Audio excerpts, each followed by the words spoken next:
পাতুরির জন্য কলা পাতা কেটে নিয়েছি।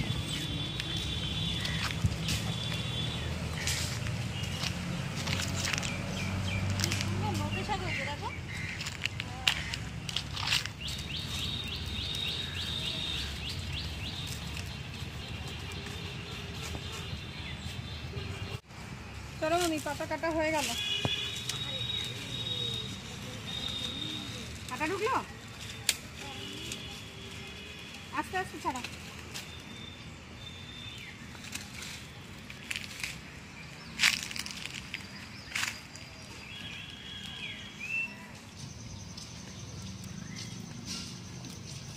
নমস্কার, বেঙ্গলি কিচেন ব্লগে সবাইকে স্বাগত।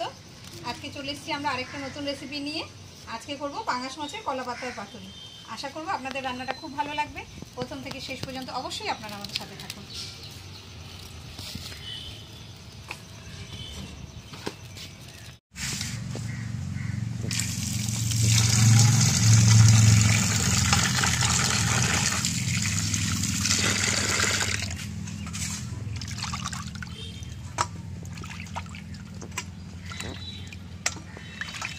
পাতুরি করবো আজকে ফুলকপি, আলু আর পেঁয়াজ দিয়ে।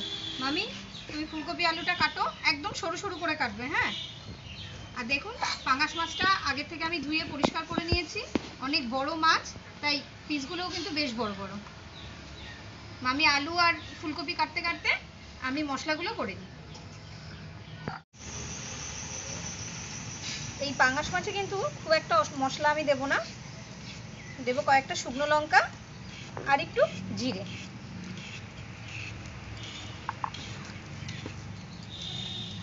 একসাথে মিশিয়ে বেটে নেব।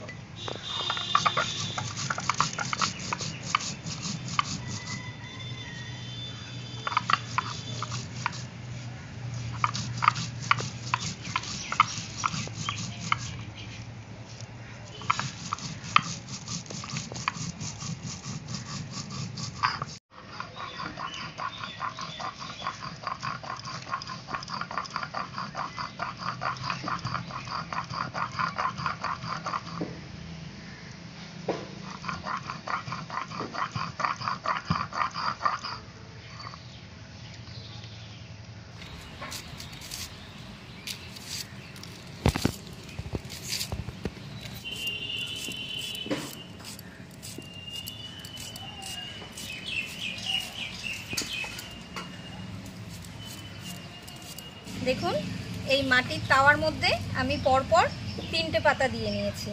আর পাতাটা একটু খেয়াল রাখবেন যেন কোনো ফুটো না থাকে। এবার মাছগুলোর মধ্যে আমি মশলা মাখিয়ে নেব। দিয়ে দিচ্ছি হলুদ গুঁড়ো,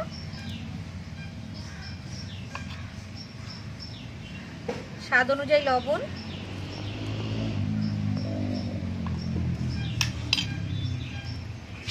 সর্ষের তেল।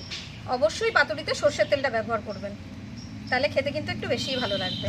আর পাতার ওপরেও অল্প একটু তেল দিয়ে দিচ্ছি, দিয়ে আমি পাতাটায় মাখিয়ে নেব যাতে আলুটা টেনে না ধরে।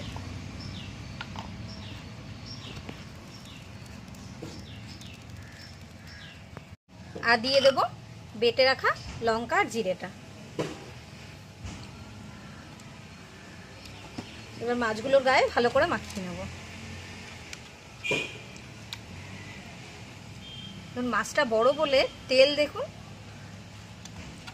সব মাছগুলোর মশলা মাখানো হয়ে গেছে। আর ছেলের জন্য দিয়ে দিয়েছি একটা ডিম, ও আবার মাছ খায় না। এবার মাছগুলো সুন্দর করে পাতার সাইড দিয়ে সাজিয়ে দেব।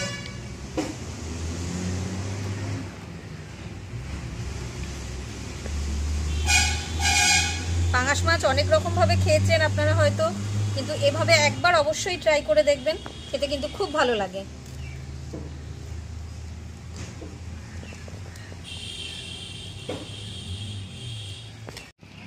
মাছগুলো সাজিয়ে নিয়েছি, মাঝখানটা ফাঁকা রেখে দিয়েছি। এই আলুটা মশলা মাখিয়ে মাঝখানটায় দেব।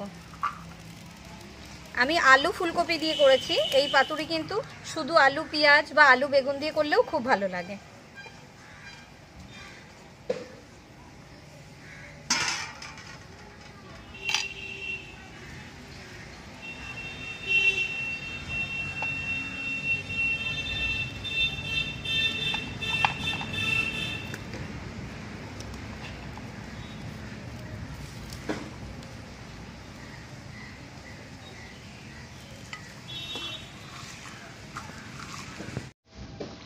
চেষ্টা করবেন হাতে করে মাখিয়ে যতটা মজিয়ে নেওয়া যায়।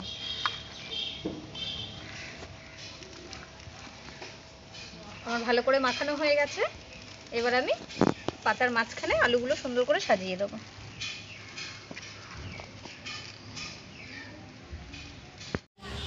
সব কিছু মাখিয়ে গুছিয়ে নিয়েছি। এবার উনুনে বসিয়ে দিয়ে উনুনটা ধরিয়ে দেবো।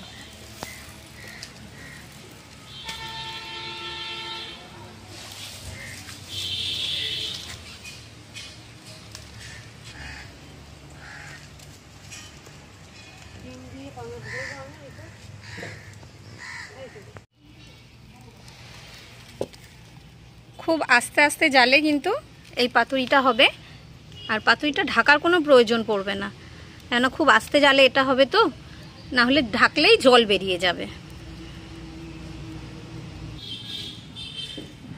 এইভাবে পাতুরি করে খেয়ে দেখবেন, খেতে কিন্তু ভীষণ ভালো লাগে। শুধু পাঙাশ মাছ নয়, অন্যান্য যে কোনো তৈলাক্ত মাছেই এই ধরনের পাতুরিটা খেতে ভালো লাগে।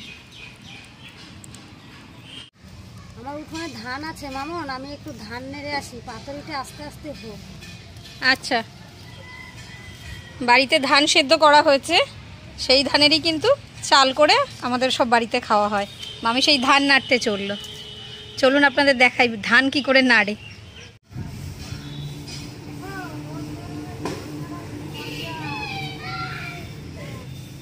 দেখুন এই রোদ্রের মধ্যে এইভাবেই কিন্তু ধান নেড়ে নেড়ে শুকাতে হয়।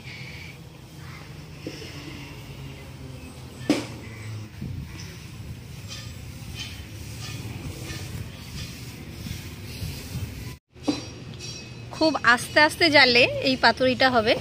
দেখুন চতুর্দিক দিয়ে কিন্তু সবজি ও মাছ দিয়ে জল ছেড়ে গেছে।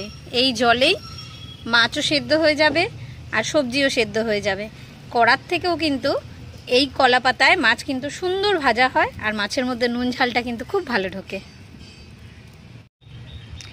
যাদের কাঠের উনুন নেই তারা কিন্তু গ্যাসেও আস্তে আস্তে জাল দিয়ে এভাবে পাতুরি বানিয়ে খেতে পারেন।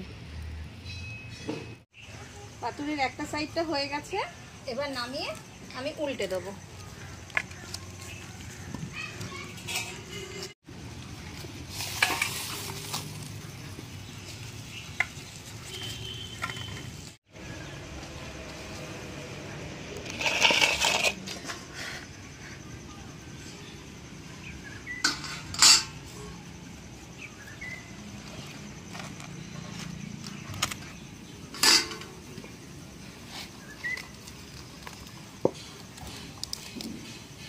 যা তেল মাছটায়,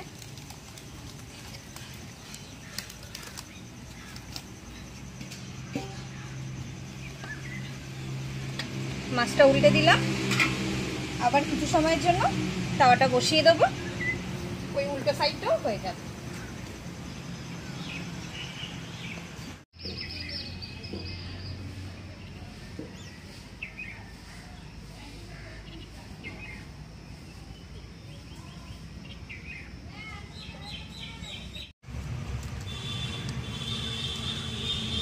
দেখুন এক সাইডটা কত সুন্দর লাল হয়েছে।